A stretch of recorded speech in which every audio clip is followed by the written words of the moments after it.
Hello everyone, my name's Laura. Welcome to webinar 4, practical tips for keeping motivated and setting goals. For anyone that watched the live one with me earlier, I wanted to re-record this because I felt upon reflection I could have described a few concepts in a bit of a snappier way. For those of you who are first watching this, I hope you find it useful and well timed in terms of what might add value right now. So let me show you my slides. Off we go. So welcome to this 30-minute lunch and learn, staying motivated, setting goals. There I was thinking that the biggest disruptor of the 2020s was going to be rapid automation and the impact that would have on our work and the skills that are required to smash it out of the park in this decade. Little could I or anyone else have predicted the huge amount of transformation that we're currently going through. So this session goes out to anyone who's feeling like the rug has been pulled a little bit from under them. The reality is set in terms of the situation that we're in, and hopefully you find this a practical and useful morale boost, whether for yourself or people within your team. So if we were to take some lessons from nature on this, which I've found a huge source of inspiration, and I've been thinking about metaphors that could help us make sense of the situation that we're all in. And there's a most inspiring story that the Adelie penguins can show us. Although flightless, they have a migration journey that lasts thousands of miles. And just think about the level of motivation and resilience that is required to keep going through those dark and cold and unforgiving environmental conditions that they find themselves in. And they go through this at the same time each year to be able to go to a new environment that meets their needs that they need in order to be able to generate and evolve and have their babies and all that kind of stuff. So if we were to view this current stretch as a migration, a movement from one part of something to another, then maybe that might spark some thoughts about what you might want to pack in your bag so you keep the tools and the skills that are going to be useful. So there's a lot going on. I need to make it work. What might be some useful things to focus on now related to the huge topic of staying motivated and setting goals? So these lunch and learns are designed to be a great space to learn, judgment-free, one size fits one, and no point is this an attempt to tell people how to lead their lives. This is new for us all. Hopefully you find this friendly, light and positive and rooted in commercial practicality, focusing on the stuff that we can do. So there'll be 3 objectives, providing practical suggestions to guide your thinking and to help inspire your team thinking as well. Tips to help you thrive whilst working from home, no matter how makeshift your new home office. And the 3 practical objectives for this session are how to understand and see what motivates people in times of change, how to set and stick to meaningful goals, and how to create energy and momentum to keep moving forward. Okay. So, gentle reminder from nature, I don't have to be the smartest person, I don't have to be the most well-educated, I don't need to have a certain certificate or a certain qualification or be the fittest in order to be able to thrive through a rapidly evolving environment. In fact, Charles Darwin would remind us that the basic rule of thumb is, as long as my rate of internal change matches or exceeds my rate of external change, I am fit and supported and relevant for the environment in which I find myself in. And so all of us are having to be quite fox-like at the moment, where we might have been trained in one way, hunting, let's say, but a fox overnight sees that it needs to change its skill set and learn to forage, for example, if the situation has changed. Unlike the panda, which is much more stuck in old patterns, its life is very local and it's sitting there chomping away on low-calorie nutrition that actually leaves it very vulnerable then for if there's rapid change around it. So how can we channel the fox in this and stay motivated during times of change? How can I be flexible, dynamic and resilient, even if I'm not particularly feeling like that on the morning in which I wake up in? So first things first, one of the fantastic 7 Habits of Highly Effective People, written by the book by Stephen Covey, one of the habits of effective people is that they begin with the end in mind. So just take a moment to fast forward in your mind. What's the version of me that I want to be at the end of this period of transformation? In fact, if I'm lucky enough to be able to choose how I spend my time, how could I benefit me and the future me and others around me? Imagine a conversation in the future. Being able to recount and say, well, as a result of that time, what did I either make, save, or achieve that I otherwise couldn't have done had I not had this gift of time, whether that is for myself or for others. So beginning with the end in mind is where you root your mindset firmly in the future. So rather than looking back, we're not going that way, looking forward in the future. And the secret foundation for motivation is gratitude. Reviewing the past and recalling past successes helps stir up some motivation to think about what you could do in the future. It's not the place to live in and dwell in and reside in, but reviewing past successes is a really quick way to get yourself a little bit motivated. So thinking about what you're grateful for creates the foundation for being motivated. Being grateful for your body starts to unlock some motivation to look after your body and take action to do that. Whereas if you're not grateful for what you've got, why would you be motivated to look after it? So the first tip then is closing your eyes and beginning with the end in mind. What do you want to look like, be doing, have conversations around you as you recount and recall this experience? The second tip is being really clear about what you do and what you don't want to happen. And this is known as the towards and away from concept. And what this looks at is, well, how do I actually get motivated to do something, even if I'm not particularly feeling it that day? So motivation, let's just look at the definition, is the experience of a desire, something you want, or an aversion, something you don't want. So we are pushed and pulled and motivated by the pleasure pain, as Freud would say. So over 100 years old, the psychology of why would a human be motivated to do something roots down to this really core foundation of the pleasure pain principle. There'll be some things that we want to walk towards, and there'll be other things that we want to walk away from. It can be internal or external, so stuff you can see or stuff you can feel. And the away from focus is a great way to jolt you into action. So for short-term motivation, but it can lead to a life of where you're just bouncing from one challenge to the next. The towards focus leads us towards a life of what we want, but it might take a little bit longer to kick in by itself. So the away from urge here is you're about to touch something hot, you sense it's going to burn you, so you immediately are motivated to move your hand away. It creates a jolt of energy. Whereas the working the day towards being able to get warm and cozy by the fire might not be what gets you up in the morning, but it keeps you going through the rest of the day. Whereas the jolt of getting out of your bed is wanting to be away from, for example, turning into a couch potato, which then leads me into being more motivated to getting up and doing something. So the towards and away from concept originates from Freud's over 100 years old pleasure pain principle, which is humans are motivated and moving generally in two directions, towards pleasure, away from pain. So how can I tomorrow create a trigger that motivates me towards taking action? How could we do that as a team? And the third tip in this first chunk is to remove the fear of failure. So often what can hold motivation or stop us in our tracks is we get hemmed in by the need to be perfect. In fact, it's only going to be you judging how successful you're doing this, because this is such a game changer for us all. If we were to treat this as a learning curve, then actually what energy might that unlock and what might you be motivated to try? Something just to keep at the back of the mind is this idea of a comfort zone. So the comfort zone is where I do things that are naturally within my skill set. I don't really have to think about it that much. They just come quite naturally. That might either be some things you've done professionally over the years or some things that you've done domestically over the years, whichever sphere of life you're thinking about.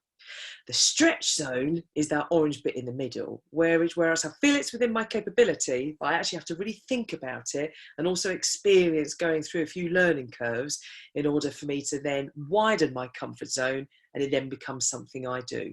So for example, recording a webinar is something that is not naturally something I've done for years, but if I set it as a stretch zone goal, then actually you feel quite satisfied at the end. You think, well, actually, the more I do it, the more comfortable I'm going to feel in terms of that. The stress zone is when we feel like it's just too much. And actually it starts to create a panic and we feel like we're unable to cope.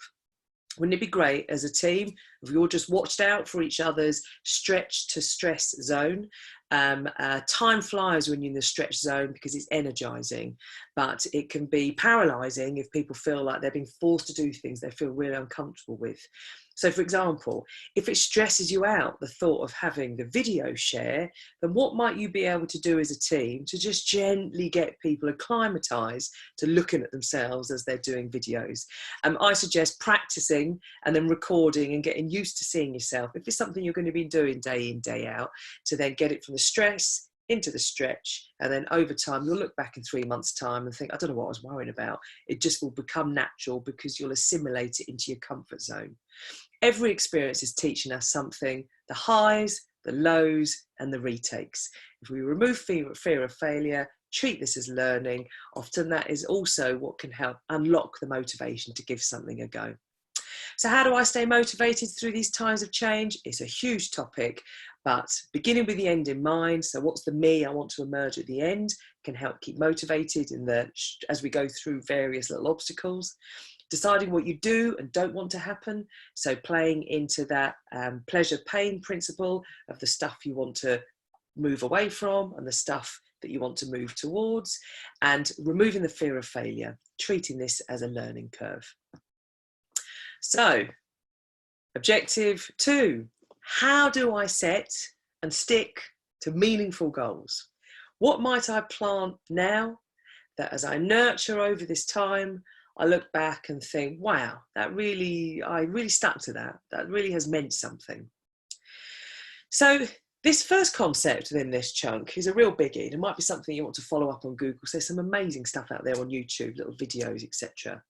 And this looks at this idea of the jar of life philosophy. And the jar of life philosophy is apparently the story that was told by a professor however long ago. And the anecdote goes like this. Professor is speaking to his lecture students, and he's saying, here's an empty jar. This jar represents your life. If I put rocks in that jar, would you say that jar is full? So he puts in these rocks, and the students say, yes, it's full. He says, well, actually, there's still room for some more. If I put now in some pebbles in the top so they fall down and fill up the gaps, would you say this jar is now full? And the students say, well, yes, the jar is even fuller. Well, actually, there's room for some more. If I put in some sand and the sand falls all between the cracks, and now we have a fully filled, complete jar, the students say, yes, absolutely, that's now a full jar. And what was the point he was saying? The point he was saying is if I filled it in with sand, first of all, there's no way I could squeeze in the pebbles and the rocks after. If I want to really efficiently fill this jar, I need to get the big rocks in first, then the smaller pebbles around it, and then the sand fills in all the cracks and the gaps. And he said, if this jar was to represent your life, then the rocks in the life are the things that are the core pillars of what gives our life meaning. So things like family, relationships, health. The pebbles represent the other things that matter in our life: work, school, and these things can come and go, are not necessarily essential to my overall well-being. But the rocks are the big things that provide meaning. Even if there were no pebbles and sand, the jar would still be full. Just think how much our pebbles have shifted in this last 3 weeks, whether that's work-related or school-related, and yet still, each sunrise and sunset, our life still has meaning. It's just how we're filling that jar has changed. And the sand is the small stuff and the material possessions that kind of fill in those cracks of time. And hasn't it been interesting to review back all the things that would have taken up your time now, and actually how different we view them now that the environment has changed so much? So in terms of motivation and setting powerful goals, one of the first things is to have a think about, well, what is actually going to apply meaning to my life? So I'm more likely to stick to it. If actually I'm not particularly motivated to mow the lawn today, is it because actually it doesn't link to a core rock in my life right now? If I am motivated though to do something that involves my health or keeping relationships, whether they're domestic or commercial, then I'm more likely to be motivated to do that in times of change, because I know they contribute to still providing meaning. So the jar of life philosophy is a really powerful way to decide what am I going to put in my jar and what counts, and what actually maybe is just going to be a distraction that gets in the way of me achieving my goals. And the optimum order to put your goals in place are the big rocks that provides meaning, then the pebbles, then the sand. The second thing to maybe think about is, how could I use this time, however unusual it may feel, to still refine and sharpen my skill set? So even if the setting has changed, how can those skills, in terms of what I personally hold, how can they still remain sharp and valuable as and when I emerge in the next chapter? So have a look at here on the left-hand side versus the right-hand side. So this is a summary, really, of all the hundreds of flip chart conversations I've had over the years, and just some words that typically tend to come up when we think about what makes an effective person compared to an ineffective person. So just scan those on the left-hand side and the right-hand side. Regardless of the type of role someone's been doing, you'd be more likely to want to invite someone on the left-hand side into your team than the right-hand side. Yep. So regardless of the actual role, the specific skills, there are some that you definitely would want to surround yourself with and some that you definitely wouldn't. So could it be an idea to keep you motivated through this period of transformation that is not just sorting out the spare room, it's actually honing and developing my professional skills of being self-motivated, productive, energetic, resilient. So even if I'm offside for a while, how am I going to keep myself fit enough so as and when I'm back in on the pitch, I hit the ground running, and even though it might have been within a domestic setting, my professional skills are as sharp as they were when I entered into this chrysalis, as I call it. So it's not just doing various things around the house, is reframing it in our mind as, I'm still keeping my skills sharp, even if I might be offside for a while, because the best thing I can do when the pitch reopens is I come back in, skills still at the level that I know is when I'm at my best. So the third thing is to have a think about, well, how am I going to set some goals that are going to mean something, that I'm actually going to stick to? And the 5 Ps I've always found a really powerful way to set performance goals, and people seem to like it whenever we've covered it on a session. And the 5 Ps stands for 5 different words. So we've got to make a goal personal. So I can only access and control my own mind. I can't set a goal for anyone else. You could coach each other in the team to think about what the I goal is, but an effective goal is not where I'm saying you are doing this. An effective goal is where I'm saying I am doing this. So how can we as a team ensure that all the goals that we are talking about really are firmly rooted in personal? Unless you actually have ability to control someone else's mind, we can only really set goals that are personal to us. Second thing is to make it positive. It's really difficult to visualize what you cannot see. So rather than I won't waste my time this week, you won't be able to see not wasting your time. Does that make sense? So it's really difficult to wake up in the morning with a vision of what not wasting your time looks like. What's much more motivating is to fall asleep at night thinking, what am I going to do tomorrow to maximize my time? What have I done today that maximize my time?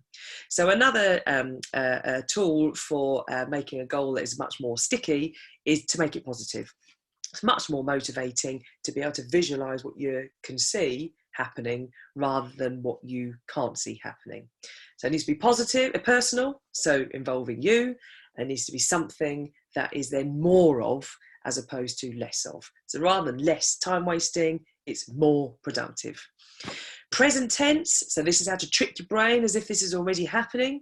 So rather than I will start eating healthily on Monday, it is I am eating healthily. So the present tense is where you trick your brain as into this is already happening. So rather than this future version of yourself that may or may not get round to it, you use the language that forces your brain into thinking that this is what the day is that you're spending. So rather than I will organise my home office filing next week, it is I am organising my home office filing system today. and you're tricking your brain into that's what you're doing rather than kind of putting it off. Making it powerful. So rather than some complicated detail, or you've written a load of words to yourself that either you might get, forget, or it just gets overly complicated, a one sentence affirmation, a sentence that has some kind of emotional draw to you, so you're attracted to it, so it's powerful for you. If you're a wordy person, great, but actually the majority of us prefer just a simple sentence that sticks in our brain and it's powerful. Printed, writing stuff down, it's extraordinary the impact that has. Why does it make an impact? Because it's gone through your brain a number of times. I've thought it, so it's gone through it once. I may have said it out loud, which means it's gone through it twice. I've written it down, it's gone through my brain three times. So you're 3 times more likely to remember something that you thought, said and written down. And what a perfect opportunity to get some new stationery. And the benefit of printing that is it makes it front of mind.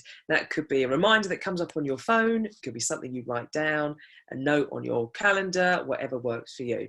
So the 5 Ps is just one approach of many in terms of setting goals that are more likely to stick. And of course, this is all personal to us. So how you devise and define your goals, it's entirely up to you. But the 5 Ps, many people have said they've found useful.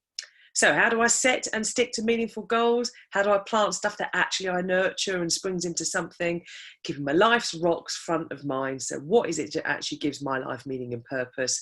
Let me focus on those, especially if we've been given the gift of time to crack on with some things that maybe we haven't had time to do before. How might I transfer the skill set from this old world to what will be the new world?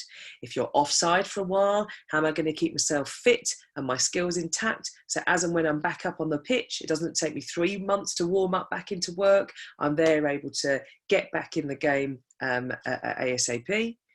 And what might be a clearly defined goal using the 5 Ps if I think that I'm prone to slipping? How can I kind of remind myself? So the final objective is thinking, well, how do I create energy and momentum to keep moving forward? Just think of the extraordinary muscle and energy that is required from salmon swimming upstream. Where do they get that from? How do they keep going? And again and again.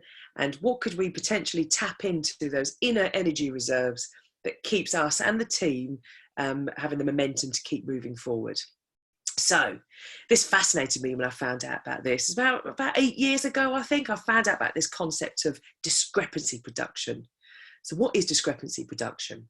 Discrepancy production is the fancy term for that feeling in your tummy of, I've just got to do it.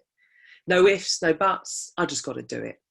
And the way you create discrepancy production is when there's a really clear and uncomfortable gap between current state, where I'm at now, and desired state, where I want to be. And the more uncomfortable that gap, the more conflict that creates, and conflict creates energy to then change and close that gap.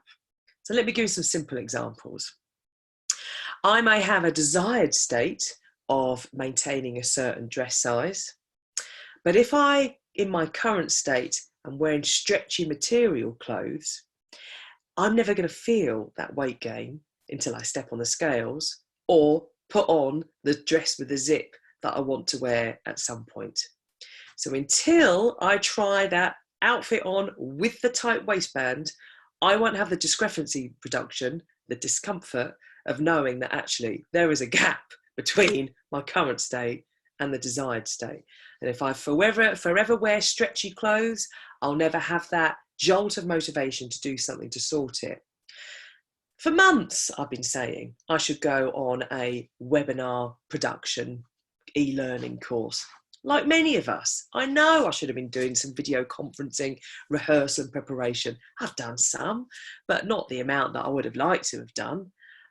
I'm learning very quickly now, as I'm sure we all are, about how to use webinars and how to get the best of it, etc. Because now there is a discrepancy. There's no other option but using some of these tools that I haven't got round to learning, but now I have to learn. The best way to learn a foreign language is not reading a book as and when you've got time, is to fly over to that country, plonk yourself in there and be forced to learn the language in order to be able to survive. So the discrepancy production is where there is a discomfort that is created that means you then have absolutely the energy to change because there's no way out around it. If the current reality doesn't match my desired state, it creates an unease. If my clothes don't fit anymore, it creates an unease and an energy to close the gap. The stronger the desired state, the more energy is released, discrepancy production. And asking ourselves 2 questions can generate this energy to get to momentum to change. What do I want to get out of today? So what am I doing right now? And if my answer to the first one, desired state, is what am I going to get out of today? And my response in my mind is, I want to really get on top of all the client interactions that I've got going on. And then asking myself the second question of, well, what am I doing right now? I'm currently sitting in pajamas on the sofa, looking at Google Images. Right. And at that point, then it's so stark that where I want to be is different from where I am right now, that in many occasions is enough to make you go, right, enough. Close down, come on, let's get up and get into action mode. So firing up that energy with discrepancy production. The second thing is having to think about, right, how am I going to ensure that I don't get addicted to reading information that serves to feed into a belief about something? Focusing on consuming the information that is going to keep me motivated. If I'm forever getting messages or reading stuff that is to suppress my energy, my motivation, that's going to have an impact. If I'm doing my best to control my consumption of the stuff that I read and the stuff that I listen to, then actually that's going to help me keep motivated. There's something called confirmation bias, which is where we find ourselves just constantly attracted to reading stuff and listening to things that tell you what you already know, because it makes us feel like we are right, and humans like to feel like they're right. So is the information feeding my brain and getting all of those thought patterns? How am I interpreting that? So is this opportunity or is this risk? How does that feed into my beliefs? Are we all doomed, or actually is this part of a journey? What's the decision? Am I going to stop thinking about the future because it's too much to bear, or am I going to continue thinking about the future because if we will all emerge well? And so what are the actions that I might do? What might I now pass on to the people that are around me? So the second tip of this thing about this objective about keeping motivated is just really watch what I'm consuming, because the information that we absorb will be influencing the thought patterns we have around stuff. And the third very simple one is can I create an environmental nudge that keeps me motivated?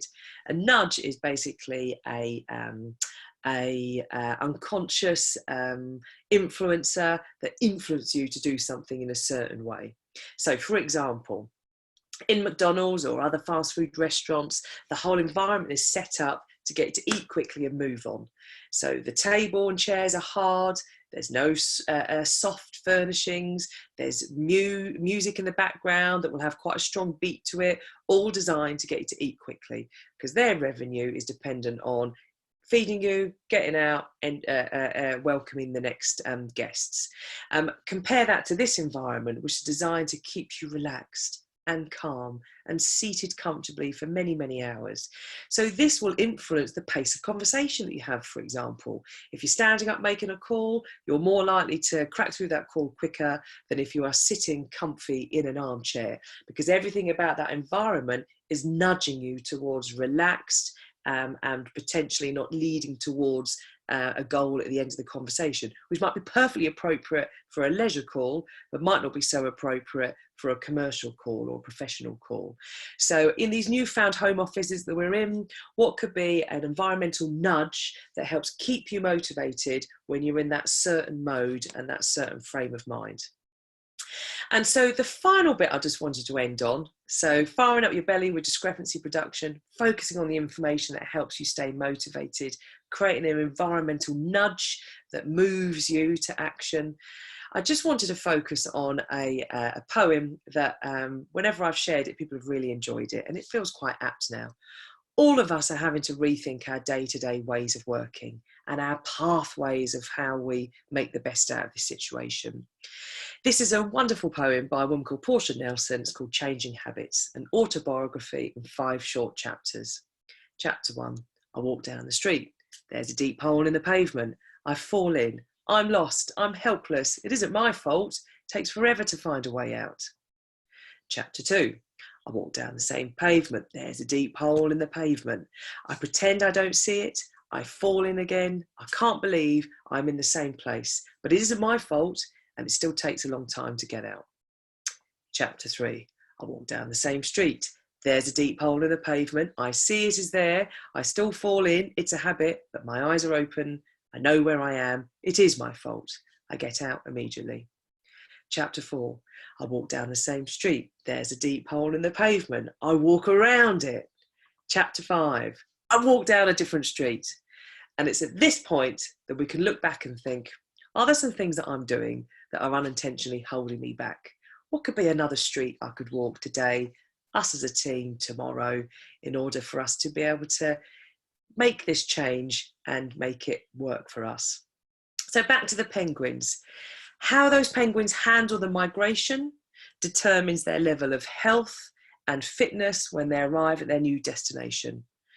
Could it be that the biggest gift I could give to this country right now, and for those of us who are in the lockdown, in that how we handle this migration journey means that later on down the line, we're not needing to access mental health resources, personal well-being and consultations that actually many of our NHS people will be needing to access.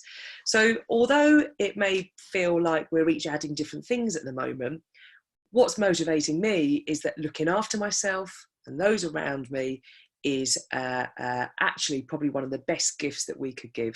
So the way in which we handle the migration journey is the level of fitness as and when we arrive. And that might just be the time when there are certain key workers around us who are going to need us to take some of that load back.